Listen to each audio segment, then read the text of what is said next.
So this is Hoka's marketing plan. For those of you who don't know, Hoka is a running shoe company. And I'm Grace. I'm AK. I'm Nora. And so their main slogan is Fly Human Fly, which derives from the Maori language, which shows their kind of inclusion and diversity. The name Hoka also means fly in the Maori language, which kind of shows their inclusion towards community and especially like within cultures. And their mission statement is to empower others and make them feel like they can fly, which shows that they're really including everybody, not just athletes, to buy their shoes. I know my mom, she owns about 5 pairs of Hoka shoes. She's not an athlete, but she's a teacher who's constantly on her feet and needs comfy shoes. And their vision is to create shoes that are sustainable and high cushion and that prevent injuries. So, just a brief history. The company was established in 2009 by Jean-Luc Diard and Nicolas Mahmoud. These are two Frenchmen that grew up in the French Alps. I've actually been to the French Alps, and I know that it is a very outdoorsy. There's lots of mountains, lots of hiking and skiing.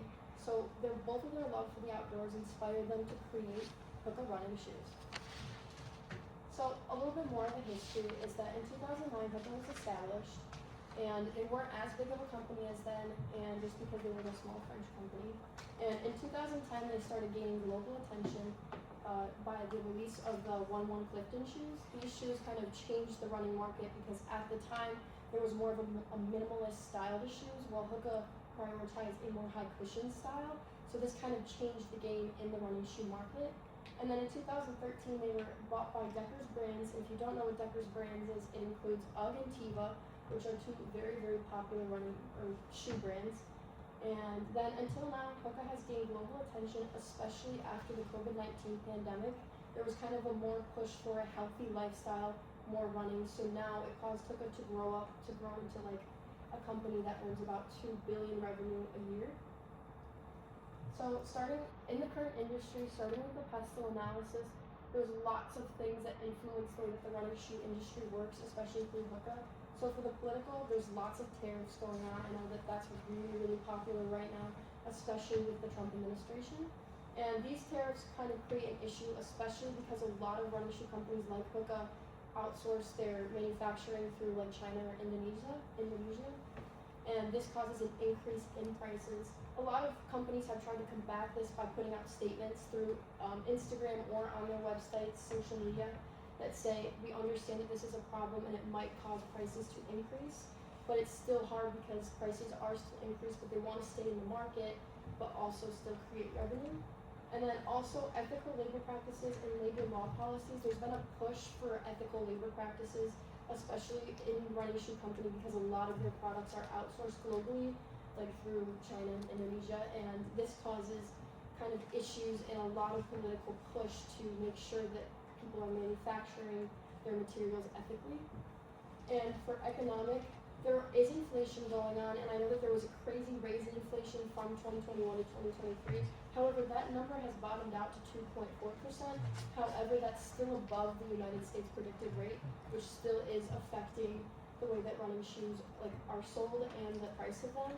And also exchange rates are important too, because a lot of these companies are huge global brands that sell in many different countries, which leads to problems with some certain things being overpriced or some certain things being underpriced. I know that Hoka has combated this and has made sure that all of their exchange rates work properly. And then for social cultural things is lifestyle trends after COVID, which I think is really important because it caused the running shoe industry to go in to really, really improve.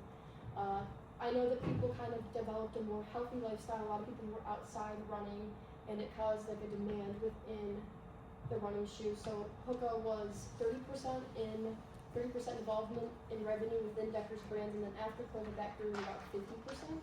And since then it's bottomed out, especially after this kind of push after COVID and more kind of back to normal life. But during that time period, a lot of people were buying their shoes.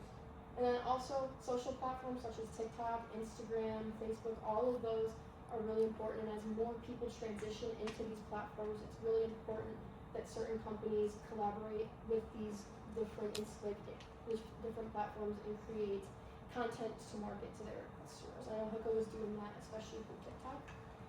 And some of the technological factors that play a big role is artificial intelligence. I know a lot of other groups have touched on this, but it really is really good they use it for analyzing numbers, they use it for predicting things. However, there's lots of problems with associated with it because it's not always accurate. So it's really important that companies like Hoka do a good job of analyzing these numbers and making sure that they're correct. And also 3D printing is another thing that really comes up within the running shoe brand. Hoka uses it to create a mesh insole within their shoes. And it's kind of a less known technology, especially now. It kind of was really popular a few years ago, but it's still really important, and Hoka is using it to create parts of their shoes. And then also, advanced footwear technology is an extremely new technology that Hoka is using in their shoes that is a way for athletes to run faster and create more bounce on the shoes. And there's been lots of studies on this, but there's really no conclusive answers if it actually helps the athletes improve on their times or not. So there's still lots of studies going around, and it's a new technology, and I think maybe through time this will become more developed. And then for legal, there's lots of different laws in place. Forgive me if I pronounce this wrong, but the Forced Labor Prevention Act was used by the government to make sure that manufacturers provide a written document saying that they're not going over labor laws. Otherwise, they could be otherwise the company could be shut down because they were not following correct labor laws. And then also the Toxic Substances Control Act was also put in by the government to make sure that certain things are not going over the border that have toxic chemicals, especially because they are coming from different countries. And then for the environment, there's lots of problems. So the running industry is not actually the most sustainable industry out there. So there's lots of carbon emissions throughout producing the shoes, water pollution as well. A lot of these shoes use a lot of water to manufacture, and this water is not necessarily reused. And also EVA foam is one of the big ones too. It's a foam that goes into the sole of the shoes, and it's made up with all these tiny microfibers that do not break down.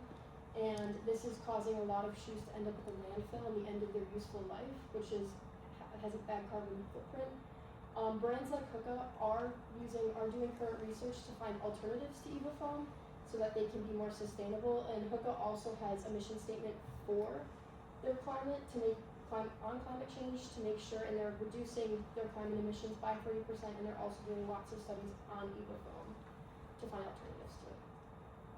Alright, thank you, Grace. Next, we are going to move on to Hoka's SWOT analysis with the strengths, weaknesses, opportunities, and threats. Strengths of Hoka is that the parent company, as mentioned before, is Deckers Outdoor Corporation. That is also the parent company of UGG and Teva. I own a pair of UGG and Teva sandals. And having this as the parent company allows Hoka to have resources given by Deckers like a legal team, financial team, marketing, and research team, and also allows allocation from their financial stability for marketing research and development and advertisements.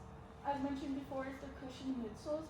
A lot of people have given a lot of feedback, positive feedback on their cushion midsoles, saying that it's almost like walking on clouds. With their different styles of midsoles, also included is their J-frame and A-frame to support different running styles, whether on terrain or on a flatter distance.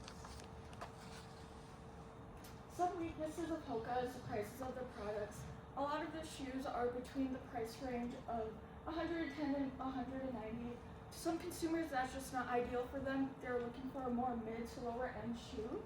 Also, it is a bit visually unappealing. As you can see, they have a bit of a larger midsole down here. And to some runners, it's just the feel good, look good, do good saying. They just prefer something that's more minimalistic and lighter weight. Another weakness is that there is a limited amount of Hoka stores globally. There are only 48 stores that I know. As an athlete myself, I would prefer to go in and look at the shoes myself, put them on, see how they feel, so that I know what kind of shoe that I'm getting, that I'm actually going to be using and have support in that. Opportunities for Hoka is expanding stores domestically and globally. It is a North American business, so we have most of the stores in North America. But expanding more domestically and globally will give people the opportunity to go into the Hoka stores themselves and give purchasing confidence in the shoes that they are buying. Expanding the target market to hikers, sprinters, and trail runners. They do have a very limited amount and variety of hiking shoes and sprinting shoes and whatnot, but it's so small that other people might find other brands like Nike and Adidas more suitable for those. And then collaborations and endorsements.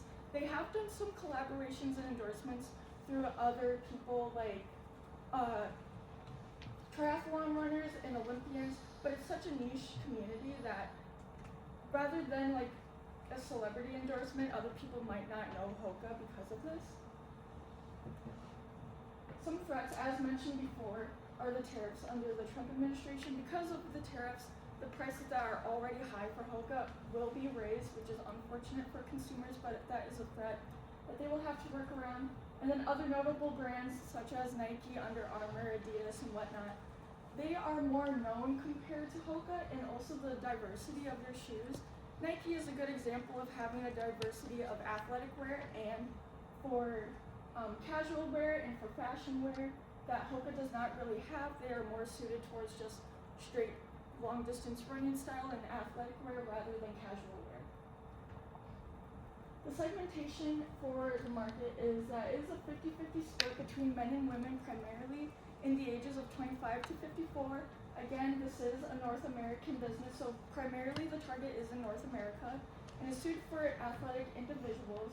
The specific target would be towards athletic individuals that are looking for a shoe that gives maximum comfort and stability. The positioning is the Maximus styles that differentiates them from other brands, their cushioning in the frames, and the different endorsements and sponsorships that they have done. For the 4 Ps, the product is the cushioning and comfort of the shoe and the variety of their styles. The price reflects on the premium quality that they have. It is a bit higher, but again, it still shows in the shoe that it is worth the buy. And the different prices are also based on the shoe's purposes, again, with the long distance running and then the hiking shoes that they also have, or sprinting shoes and whatnot. The promotion, they do receive feedback and reviews straight from the customers, which is very beneficial, so we're hearing straight from the people that are buying them, what they need to change and what they do like about the products.